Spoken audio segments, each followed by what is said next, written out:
एक समय की बात है, एक राजा था जिसकी 3 बेटियां थीं। उनमें से प्रत्येक हर रात 12 जोड़ी चप्पल पहनती और फाड़ती थी।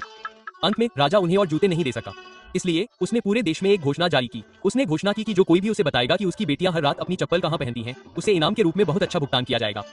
राजा के पास एक जवान लड़का था जो चरवाहा था। जब वह अपनी भेड़ों के झुंड को चरा रहा था तो उसने अचानक शाही महल का दौरा करने का फैसला किया। जब वह पहुंचा तो उसने राजा को अपने आने का कारण बताया। महाराज, मैं पता लगाऊंगा कि आपकी बेटियां हर रात कहां जाती हैं।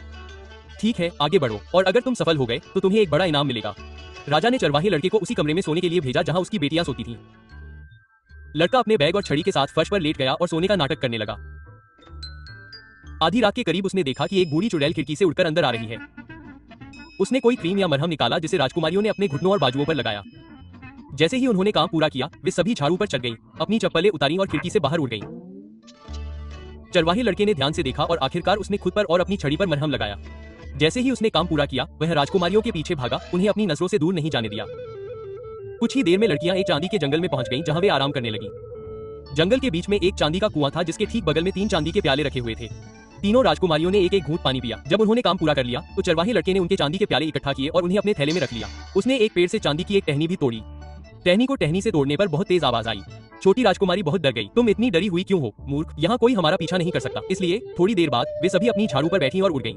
वे अंततः स्वर्ण वन के मध्य में पहुंच गए। वहां एक सोने का कुआं था जिसके ठीक बगल में 3 सोने के प्याले थे।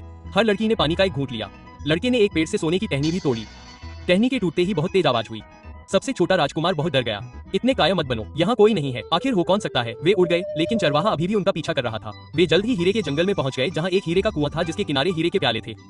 जब सभी राजकुमारियां भरपेट खा चुकी तो चरवाहे ने प्याले उठाए और हीरे की एक टहनी तोड़ी। टहनी की आवाज बहुत तेज हुई और सबसे छोटी राजकुमारी बहुत डर गई। हर समय डरना बंद करो, हमारा पीछा कोई नहीं कर रहा है। वे अपने झाड़ू पर चढ़े और अपनी उड़ान जारी रखी। अचानक जमीन के नीचे कहीं से उनके सामने एक विशाल द्वार खुला। अंदर 12 युवा हिरन उनका इंतजार कर रहे थे और अटारी से संगीत बज रहा था। चरवाहा लड़का तुरंत मेज के नीचे छिप गया और हर चीज पर पैनी नजर रखने लगा। हिजड़े और लड़कियां नाचने लगी। चरवाहे ने जब थोड़ा और ध्यान से देखा तो उसने देखा कि कमरे का फर्श उसले की धार से भरा हुआ था। राजकुमारियों की चप्पलें फटी हुई थीं क्योंकि वे सब उसले की धार पर नाच रही थीं। उन सबके पास खाने के लिए एक सोने का चम्मच और एक कांटा था।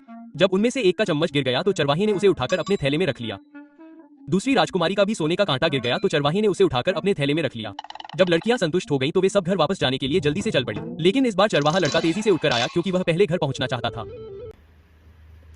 इतना ही कंसंट्रेशन अगर तू अपने लाइफ में करता था ना भाई, बड़े लेवल पे रहता था तू, समझा?